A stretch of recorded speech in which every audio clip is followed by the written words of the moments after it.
Keď vláda stratí v parlamente väčšinu, vypukne politická kríza a sú toho plné noviny. Keď stratí väčšinu Boh, všimne si to vôbec niekto? Myslím, že ani nie. Na prvý pohľad sa zdá, Boh je slabý, lebo už nepoužíva také páky ako predtým. Podľa niektorých dokonca stratil mandát a skutočnú autoritu. A už vôbec nemôže ovplyvňovať dianie v spoločnosti. Boh sa však nehrá na politiku. Jeho činnosť nie je podľa predstav demokracie a vôbec nie je podľa predstav človeka. Aj keď v niektorých krajinách vytreli zmienku o Bohu z ústavy, odstránili náboženské symboly zo škôl, súdov a úradov, aj keď uviedli bezbožné zákony, na jeho vplyve a moci sa nič nezmenilo.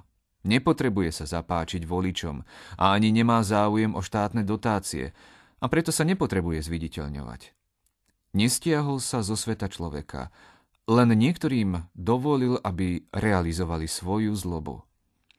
Ľudia potlačili jeho vplyv na svoj život, ale len dočasne. Lusknutím prstov sa to môže zmeniť. Tak potom prečo nič nerobí? Kde bol Boh, keď napríklad pometení ľudia strieľali do detí v školách? Môžu sa niektorí spýtať. Za všetkých odpovedala jedna múdra žena. Verím, že pri rôznych tragédiách je Boh hlboko zarmútený tým, čo sa stalo, tak ako aj my.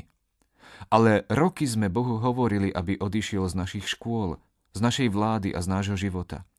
A keďže je gentleman, potichu sa stiahol. Ako môžeme očakávať, že nás Boh požehná a ochráni, keď ho žiadame, aby nás nechal na pokoji?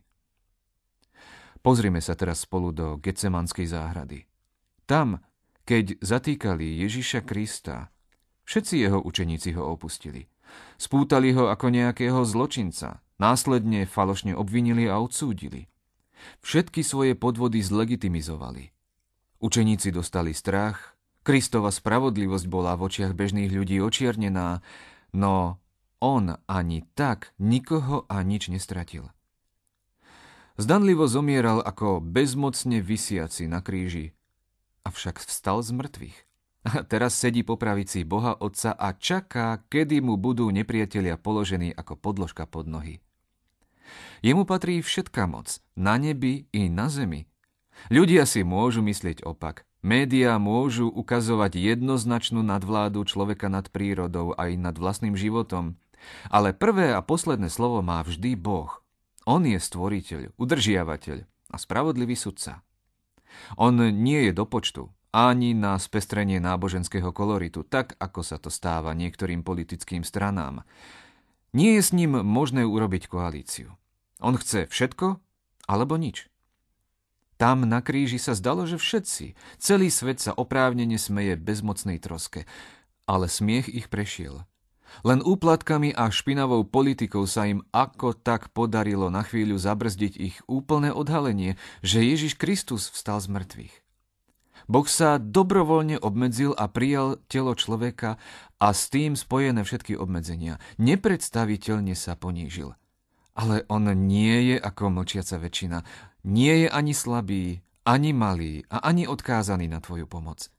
Nemá sílu len odtiaľ potiaľ. Aj na kríži, aj na súde, aj pri tom bičovaní tam všade mal on navrch. A napriek týmto handicapom zvíťazil nad smrťou. Teraz sa mu môže smiať akurát tak blázon. Kto by sa chcel postaviť proti Bohu? Mám za to, že len úplne naivný hlupák. Ešte aj ateisti sa boja neznámych síl. Nepotrvá to dlho a on, Ježiš Kristus, príde v moci ako skutočný majiteľ tejto zeme.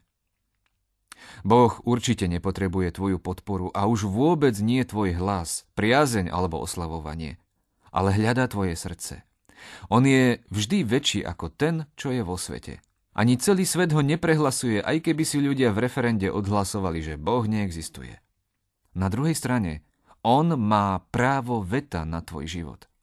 On má rozhodujúce právo ohľadom tvojej večnosti. Trvá však na jednom. Na hlasovaní v parlamente tvojho srdca.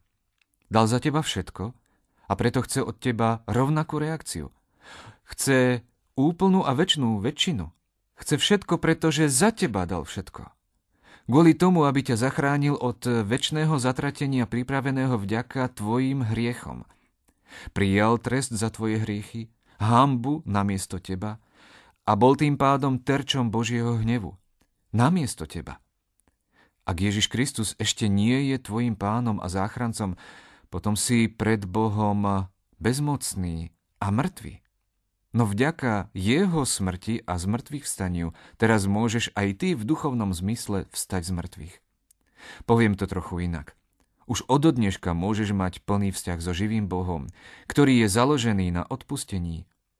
A zároveň adresu tvojho trvalého pobytu prepíšu z pekla do neba. Božie zákony platia napriek ich častému porušovaniu zo strany ľudí. Jeho slová nestratili platnosť. A ešte niečo. On ťa volá práve teraz. Si volaný k tomu, aby si večne žil nádherný život. Chceš byť vyvolený, alebo ostať v skupine, ktorá je odsúdená do pekla. Nikdy nebudeš vládnuť sám sebe, na to zabudni. Žiadna tretia cesta vo večnosti neexistuje.